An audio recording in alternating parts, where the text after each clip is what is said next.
I want to mention one thing. There is a contest that the Space Generation Advisory Council is putting on, Move an Asteroid 2013, and you can find information about that. It's open to students or young professionals up to, I believe, age 35. But you can check out some handouts in the back or in the lobby to learn more about that. Now, let us move on to the man most famous for providing a trivia question to Planetary Radio, but also known for hosting the show Meteorite Men.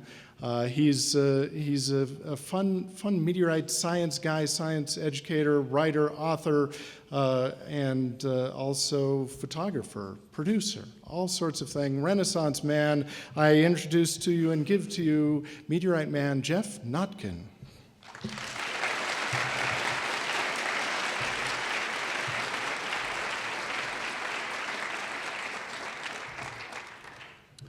Okay, I lied. What I actually give to you is a 3-minute video to introduce, even better, Geoff Notkin.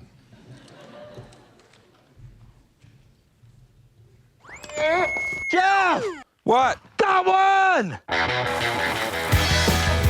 Meteorite hunting's an adventure because we're out there looking for the rarest materials on Earth, and they're not even from the Earth.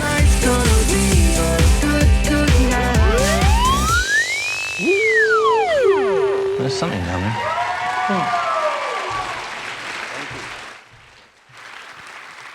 Thank you very much. Oh, that's better. Thank you. Sorry, that was a bit loud. Ladies and gentlemen, good evening. I am so thrilled to be here. You know why I love Flagstaff? Well, yes, you're awesome, obviously. There are 900 people here on a chilly Wednesday night to listen to us talk about science, and I think that's fantastic.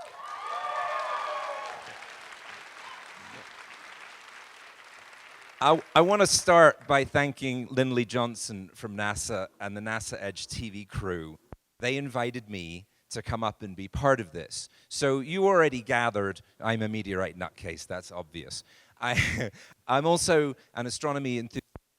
I'm fascinated by asteroids, and so here's what happened. I got an email, and the NASA Edge guys said, hey, would you be willing to maybe come up to Flagstaff and talk for a bit and do some stuff? And I said, sure, I'd love to. And then I had a conference call with Lindley, and then I was very impressed because I'm a huge NASA fan. And then this kind of escalated into, well, actually, you could be a special guest host on our NASA Edge television show, and we're going to do a whole documentary about the Planetary Defense Conference. And I said, yeah, even better. And then after that, I found out that I was going to be the warm-up act for Bill Nye. So no pressure, right? I will do my best to entertain you. I am not as funny, and I am not as handsome as Bill, but like all of you, I am a big fan of his, and it is a privilege to be here with so many accomplished scientists and science students and enthusiasts. So thank you for your time. Here's what we're going to do. I'm going to tell you a little bit about my work.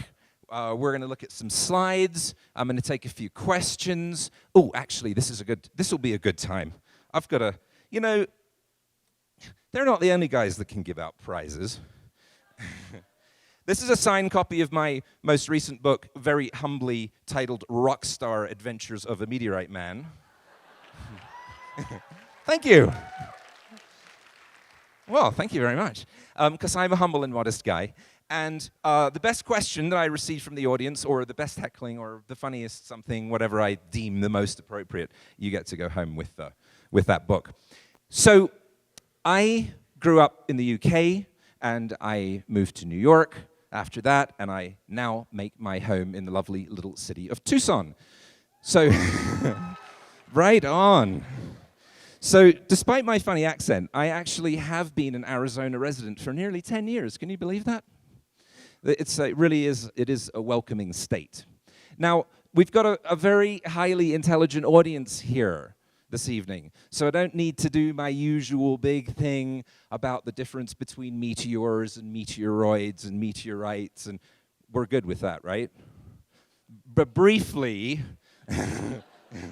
very briefly, a meteor is a shooting star that we see in the sky, and the the word meteor specifically relates to the atmospheric phenomenon created.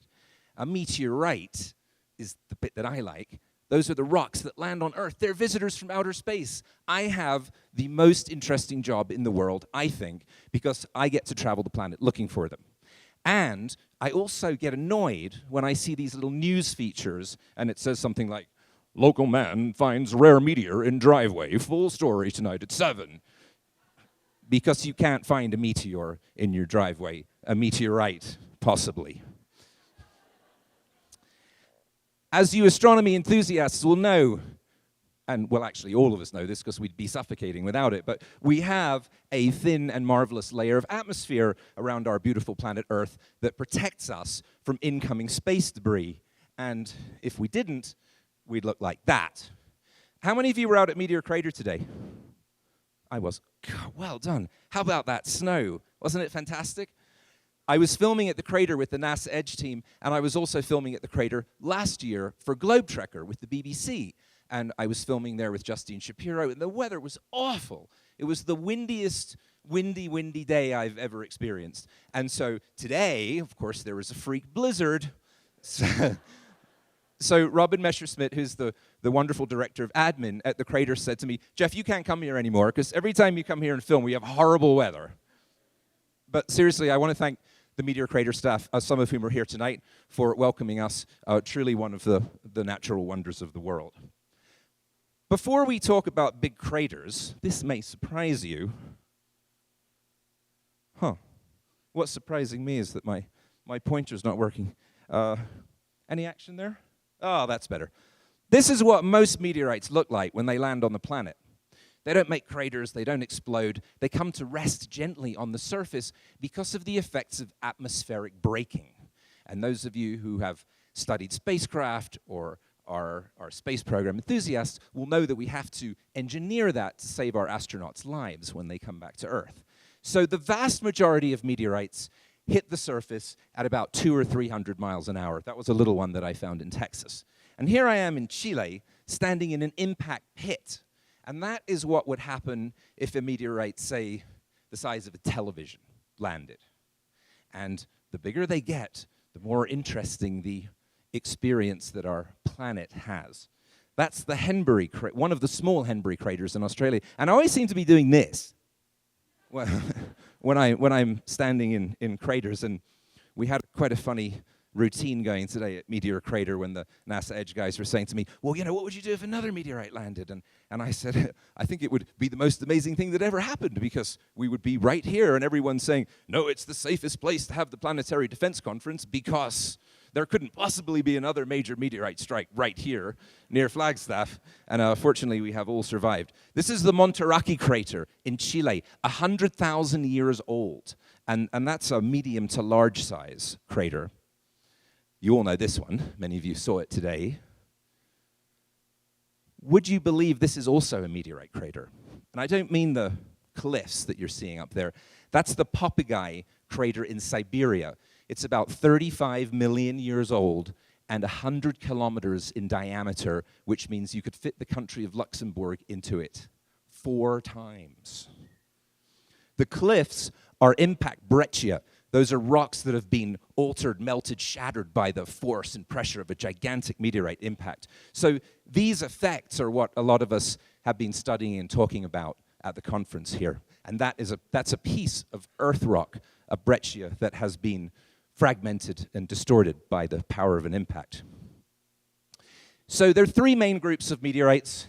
You meteorite specialists already know this: irons, stones, and stony irons. And they basically contain the same elements that we find in earth rocks, but in different mixtures. And fortunately for people like me, who travel the world looking for them, they adhere to magnets. Now, this is a look at the future. Deep Space Industries, NASA have exciting plans about going into space and mining asteroids. And not only will we hopefully be able to harvest valuable raw materials, but we will learn more about the asteroid belt and our neighbors in the solar system. Until we can do that, meteorites are really the only way we can get a hands-on look at our neighbors in the solar system. And these are examples of iron stones and stony irons. This is a palisite, and one of the most beautiful natural things I've come across, an iron-nickel matrix peppered with olivine crystals, which is the gemstone peridot. So when you find a palisite and study it and prepare it, you're actually examining gemstones from outer space, which I never cease to find amazing. Ah yes, magnets. So we use a variety of tools in our search for meteorites, some very simple, like this, some very sophisticated. But one of the most important things that we come to learn as meteorite hunters is what kind of environments are good for finding meteorites. What do you think? Any ideas? That? Any good? Better, maybe? Why? Dry, good. Now, this might be a lovely place to take your sweetheart. I'm not sure it would be a good meteorite hunting site. Dry locations are good. Why? Because meteorites are rich in iron for the most part. So if they land in very moist environments where there is a lot of rainfall, they will begin to decay quickly. Farmland, any good? Lots of junk. Lots of... Antarctica, excellent place. I haven't been there yet. Can you help me fund that? Do you have any connections? That is one of my dreams. This is quite close to my home city of Tucson. Looks like a good old hard dry surface, right? Meteorites would accumulate there over hundreds of thousands of years. But look at all those rocks. It's confusing. Lake, muddy, damp, probably not so good. That would be difficult to see anything because of all the plant life, right? The baby brother of Meteor Crater in Arizona, Meteor Crater in Texas, would be a good place to look, probably. Except people have been collecting meteorites there since the 40s, so there might not be any left. Kind of mountainous, hilly, I don't know. So, which environment do you think we found meteorites in, out of that lot? Who said all of them? You are absolutely correct. We found meteorites in all of those locations. Those are all photographs that I took in known strewn fields. What's your name? Gabriel, I have a prize for you. Excellent. Yes, we found meteorites in every one of those environments. Let's take another look. And this illustrates that meteorites fall randomly over the entire surface of our planet. And that means most of them fall in the oceans, and some fall in forests, and many fell in Antarctica. But all of these sites, Sweden, Chile, Poland, produced their own meteorites. And in some cases, they were ancient falls that we researched using the best technology that we had. In some cases, they were what we call cold finds. We just stumbled upon them while wandering aimlessly in the desert like two rockheads. And in other cases, we monitored fireballs and we tracked falling debris. And like many other scientific disciplines, we are constantly trying to push the boundaries of what we do and use the latest technology. And the latest addition to our arsenal in meteorite hunting is Doppler radar. When there are large fireball reports, we work with Doppler radar specialists to see if we can track falling debris, and it has been amazingly successful. That was, in fact, Odessa Crater, Texas. We did find some in the end, but we donated them all to the museum. So, yeah, that was a trick question. Excellent answer by Gabriel. What are the odds? Is this easy? Does anyone want to try this, going out looking for meteorites? Do you think it'd be fun? Crazy? No? No? No one? Okay, one person. A couple of people. Okay, here's an example of how difficult meteorite hunting is. And I just took these photographs last week. I was at a famous site in New Mexico, a known site where meteorites have been found for over 100 years. And it's a stony iron. It's about 50% iron and the rest olivine. That is my collection of what we like to call meteorongs. This bit is Civil War artillery shrapnel. This is a bit, bridle bit from an oxen. That's a horseshoe. Now, we use very sophisticated metal detectors these days. The old ones that we used to use when I was a kid that would just detect everything and scream and shriek, we just have them on display now in the collection room. Modern metal detectors give you a pretty good indication of what kind of target you found. And the meteorite that I was looking for at the site is called Glorietta Mountain, and it reads 45 on the digital scale on my detector. And so do these little rusty iron staples. Very handy. So these are just the pieces I dug up. There were plenty of other ones, and I go, oh, that's a bullet, that's a can, I'm not even going to bother.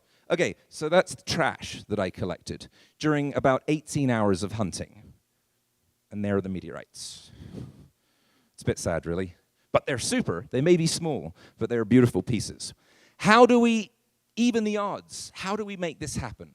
By using the most interesting, diverse, and sometimes wacky technology that we can possibly find.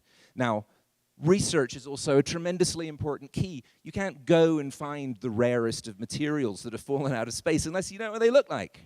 So a lot of research, a lot of reading, a lot of studying, going to museums, and sifting through old historic records, particularly for ancient sites where we think meteorites may have landed thousands of years ago. This is a strewn field map.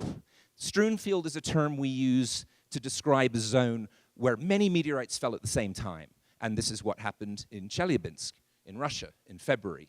Thousands of stones fell, and typically, the smallest ones fall at one end, and the larger ones at the other. Now, I know you're all thinking, but everything falls at the same speed because of the laws of gravity and all of that. Incoming meteorite material is traveling at an angle, and typically, the larger pieces travel a little bit further because they have more mass and inertia. So understanding how meteorites fall, how they disperse, is key to our work, as, of course, are magnets. Logging finds is very important. When we go to a site and we make discoveries, we record the GPS locations of every single piece, not just for the scientific information that it gives us, but also because it helps us understand the pattern of the strewn field better and look for more pieces. I think I'm going to liven this up a bit and take a question. Who's first? Over there. Right in the middle. That's going to be a good stretch. We need Mr. Fantastic with his long arm to... So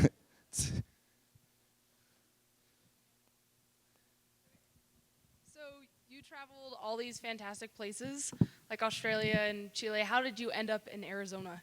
Like living in Arizona? Oh, that's a super question. I love getting non-technical questions because I can actually then talk about myself instead of my work. I started visiting Tucson. Well, let me tell you the whole story. My parents took me to Arizona when I was 10 years old, and he knocks over the entire table, on an adventure holiday. And for a kid living in rainy old London to come out here to Arizona with mountains and cactus and amazing Navajo and Hopi silversmiths and all the rest of it, I was transfixed by Arizona. And I've actually always wanted to live here, but I got distracted by other stuff. And then in the 90s, I started visiting Tucson for the Gem and Mineral Show, which is the largest in the world. Oh, excellent. Some of my people here. Did anyone go this year?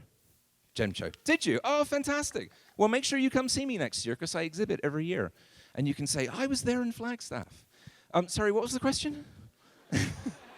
Oh, right. So I fell in love with Tucson. I mean, it's a quirky, weird, lovable, strange city with a great art scene, and can't quite figure out if it's an arts community or a Wild West town or science enclave, and it's all great. I love it. So thank you. That was a super question. So I digress easily. We were talking about how meteorites are rich in iron, and yes, we use metal detectors to search for them, and that's very easy to use your little handheld thing if you're looking for a piece that's maybe a few inches underground. But if you're very clever, as my co-host Steve is, or just completely mad, you may come up with the idea of building a metal detector that's so enormous you can see 10 feet into the ground. Your typical handheld coin shooter metal detector has a range of about 1.5 feet if you're lucky. Steve designed and built this monster, and it enabled us to find meteorites almost 10 feet underground. And we have fun with our toys, because basically we're just two big kids that love to travel the world looking for strange rocks. And I will take any opportunity to use unusual technology in my searches. Could we take another question from the audience, please? In the front row over there.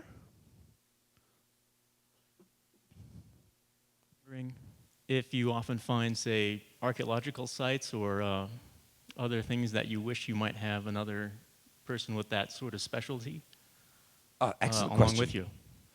We have, in fact, numerous times, and perhaps the best example of that was when we were working at a site in Utah, and it's called the Dugway Proving Ground. And it is a super extra ultra top secret American military training facility that they nicknamed Area 52.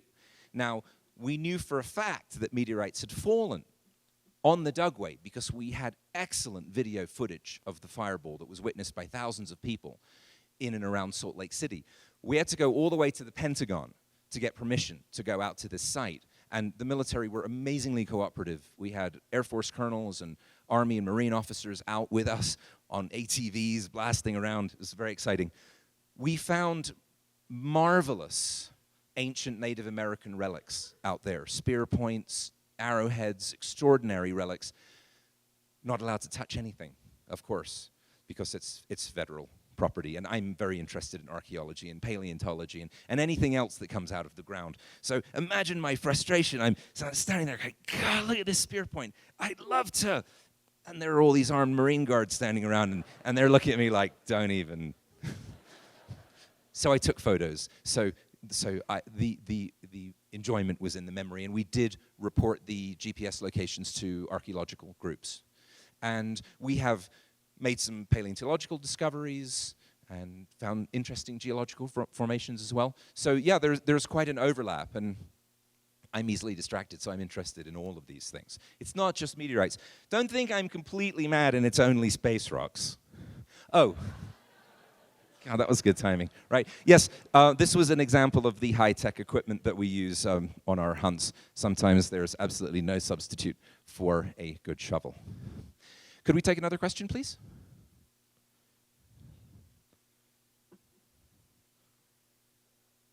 Where do I get my secret maps from? Now, that's not fair.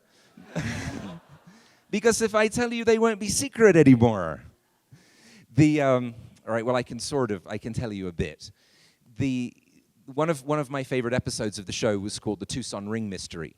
And we were trying to figure out the find location of one of the most extraordinary meteorites ever found in history. It now lives in the Smithsonian Institution, and it's an iron meteorite that's about 1,600 pounds in weight, and it does look like a gigantic ring. And it was found, we think, in the Santa Rita Mountains, southeast of Tucson.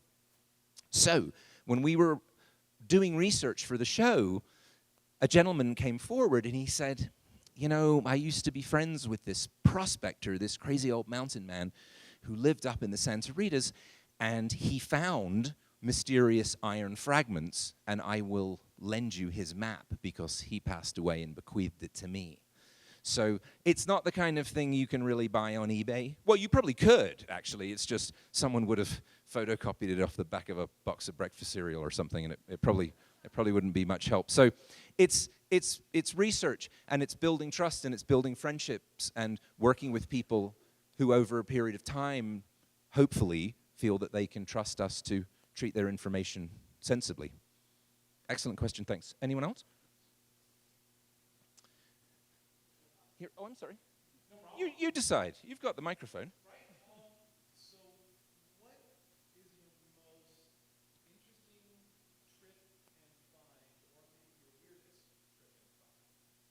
Can I make that into two questions? Well, my most interesting trip, thank you, was definitely to Australia. And I grew up in the UK. As I mentioned, I've had Australian friends my whole life, and I had always wanted to see Down Under, and I found it the most remarkable place that I had visited. I love the people and the landscape and the wildlife, and they have excellent meteorites. The weirdest find ever took place in Kansas when my co-host Steve and I were using what we call the big rig, our giant metal detector, and we were dragging it across fields in a known strewn field. We were certain that there were meteorites in this field. We had found one in the adjacent field. We got a very strong target, stopped. The truck got out, started digging, and we were expecting any finds in that zone to be 4 or 5 feet deep. Excuse me. Got about 3 feet down. And you know what it's like, you dig a hole, you dig a bit, you jump out, you dig back in, and you take turns and all of that. So we're excavating a hole about this big, it's about 2 feet deep, and suddenly the bottom of the hole just disappears. I mean, just falls into nothingness. And out of the nothingness came this terrifying kind of whirling, whooshing, gargling sound. And I thought we'd accidentally found the entrance to the underworld. And I wish there had been a camera running, because I would have, to this day, been the record holder of the Olympic jumping backwards distance record. And I mean, I turned and ran about 50 feet, and Steve's just standing there and he goes, "Gee, Jeff, I didn't know you could move that fast." And everything just kind of fell into this hole, and it was like a science fiction special effect. And we had stumbled across an uncapped well. And our metal detector had picked up the signal from the metal column that had been pushed down into the ground. And when that well was abandoned, some joker said, "Well, it's in the middle of a field in Kansas, why bother worrying, covering it up?" So that was a few years ago, and you know, ever since then, whenever I'm digging a hole, I'm always a bit wary, because it makes you wonder where you might end up if you fell into something like that. Excellent question, thanks. Could we take another? Thank you very much for our microphone experts. Sound crew, we like to call. This is the tricky part. With great difficulty would be my answer. Now, here's the infuriating part about meteorite hunting. The most abundant meteorite types are chondrites, stone meteorites, and the majority of them contain about 20% nickel iron.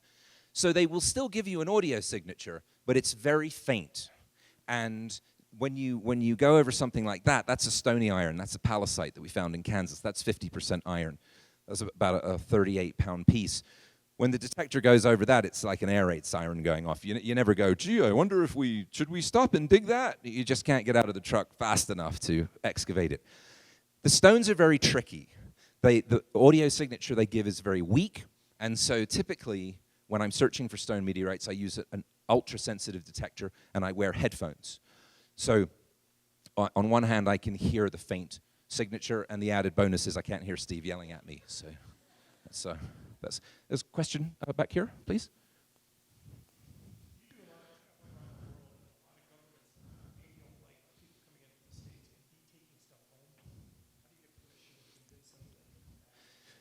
This is a very interesting subject, and I'm glad you brought that up. Meteorite ownership and legality is a somewhat tortuous subject that changes from time to time, and it's very important to do your homework first. For example, when we were hunting in Chile, the government there doesn't really care about meteorites. They've got loads of them, and you can just take them if you find them. Not the case in Australia or Canada. And these countries have very sensible regulations in place. They view meteorites that are found within their national boundaries to some degree, be their property. So in Canada, for example, when I find meteorites in Canada, and I have numerous times, great hunting locations in Canada, I technically own them, but I can't take them out of the country without permission from the government. And this is to safeguard material for Canadian researchers. So what we have done is contacted our colleagues in academia and said, "We found these meteorites, do you need them for study?" And if they do want them, they have the opportunity to purchase them at fair market value, or we've also donated many, many times. And if they don't want them, we get an export permit and they can leave the country. But meteorites are extremely important for scientific research and valuable to collectors and museums and institutions, so it's very important to do the right thing. And whenever new meteorites are found, portions of them should be made available for study. That was an excellent question, thank you. Yes, could we get the microphone here, please?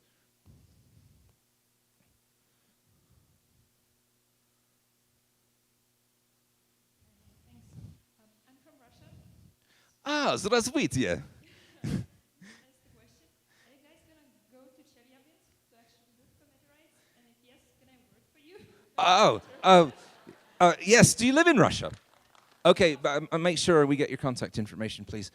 So the day of the event was February 15, and I was exhibiting at the Tucson Gem and Mineral Show, and in fact, we had a huge fundraiser that day. We had a meteorite raffle, and we were raising money for the Challenger Space Center, Arizona, and also for animal shelters that we support.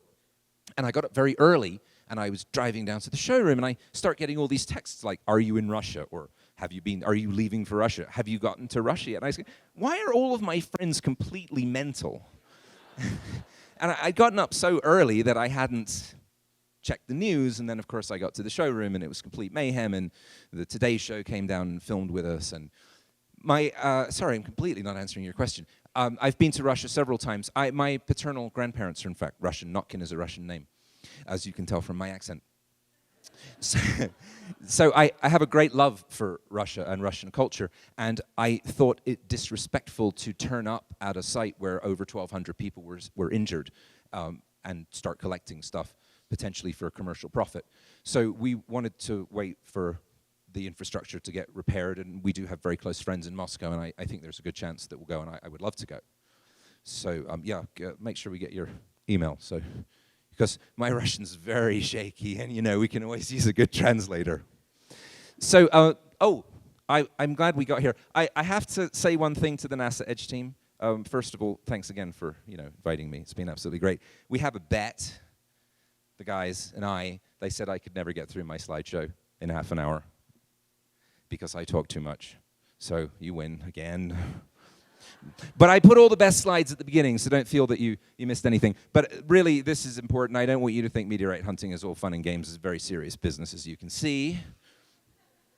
That is a $75,000 amphibious tracked vehicle that we were very kindly lent by Hydrotrek in Tennessee. And Steve, that guy there, he broke it twice. So, ladies and gentlemen, I'm going to take one more question. And then I am going to turn the stage over to our MC. I know you are all dying to see Bill Nye speak, as I am. So one last question, please.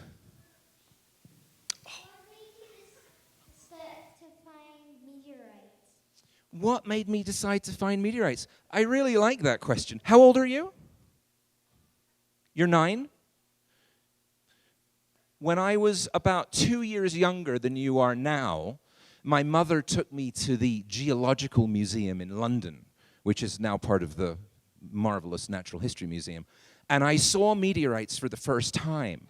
And I was already very interested in rocks and fossils. And my father was an amateur astronomer, and he was always waking me up in the middle of the night and saying, "Jeff, look through the telescope." And freaking out my mother, who would go, "He's got school tomorrow. You can't wake him up at 3 o'clock in the morning and take him out in the freezing cold to look at the moons of Jupiter." Oh, that was me driving, by the way, in Australia.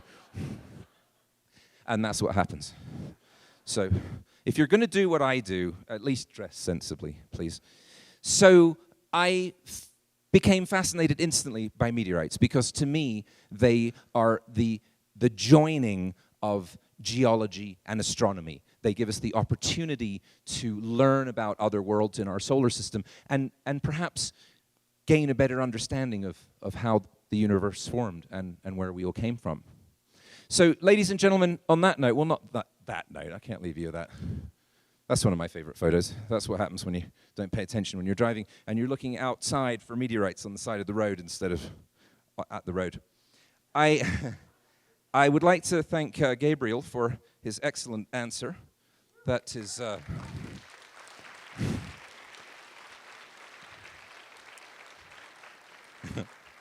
I just knew some clever individual was going to say all of them when I said, "Where do you think we found meteorites?" Very well done, sir. You have been a fantastic audience. I love Flagstaff. Thanks to NAU for having us. Thanks to NASA and especially Planetary Defense Conference. It's been a blast. I hope to see you again next year. Good night.